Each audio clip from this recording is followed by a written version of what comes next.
요즘 유럽 참 복잡하죠? 앞으로 어디로 가게 될까요?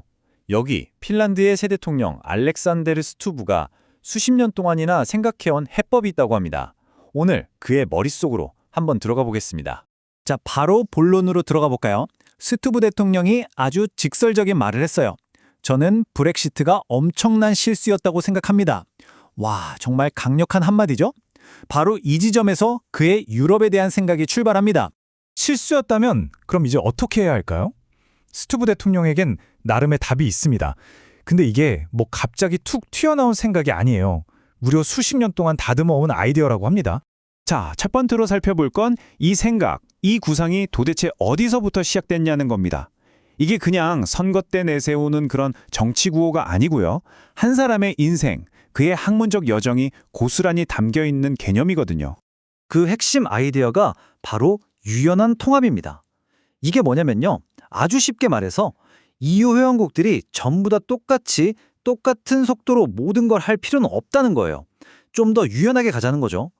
이 타임라인을 보면 정말 놀랍지 않나요? 1996년, 그러니까 젊은 학생 시절에 이미 이 아이디어에 대한 논문을 썼어요.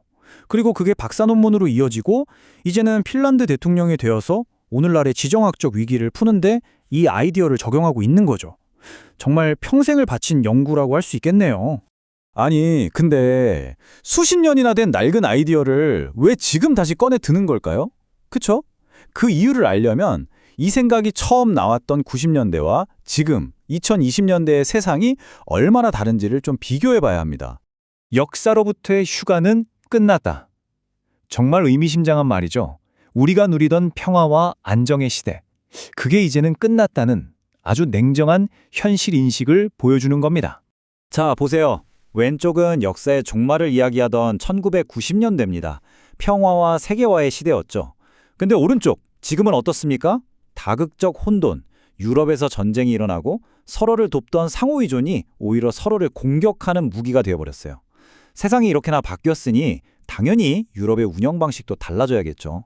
바로 이겁니다. 스투브의 아이디어가 다시 소환된 이유죠. 좋아요. 그럼 그 유연성이라는 게 구체적으로 뭘까요? 스투브 대통령은 이걸 도구 상자 같다고 설명해요. 자, 그럼 그 도구 상자를 한번 열어서 어떤 도구들이 들어있는지 하나씩 살펴보겠습니다. 그러니까 핵심은 이거예요. 유연한 통합이라는 게 무슨 거창하고 어려운 이론이 아니라는 겁니다. 이유가 이 복잡한 세상을 헤쳐나가기 위해 쓸 수 있는 아주 현실적이고 유용한 도구라는 거죠. 자, 그 도구는 크게 세 가지 종류가 있습니다. 첫째, 다중속도. 이건 뭐냐면 목적지는 같은데 각자 자기 속도에 맞춰서 가자는 거예요. 둘째, 가변기하학. 이건 좀 말이 어렵죠? 쉽게 말해 뜻맞는 나라들끼리 먼저 뭉쳐서 해보자 이겁니다. 유로존처럼요. 마지막, 알라카르트. 이건 이름 그대로예요. 레스토랑 메뉴판에서 음식 고르듯이 나는 이거, 너는 저거 이렇게 필요한 정책만 쏙쏙 골라서 협력하는 방식입니다. 어때요? 생각보다 간단하죠? 자, 이렇게 세 가지 도구를 살펴봤는데 이걸로 뭘 할 수 있을까요? 스투브 대통령은 이걸 유럽의 가장 골치 아픈 문제 중 하나죠. 바로 영국과의 관계를 푸는데 써보자고 제안합니다. 와, 이 비유 좀 보세요. 제 발등 찍는 걸 넘어서 멀쩡한 다리를 그냥 잘라내는 것과 같다. 브렉시트를 얼마나 심각하고 안타깝게 보는지 정말 확 와닿지 않습니까? 그래서 스투브의 핵심 메시지는 아주 분명해요. 이제 영국 벌주자는 생각 좀 그만하자.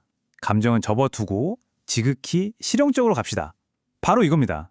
그럼 그 실용적인 접근이 뭐냐? 바로 이 세 가지 분야에서 협력하자는 겁니다.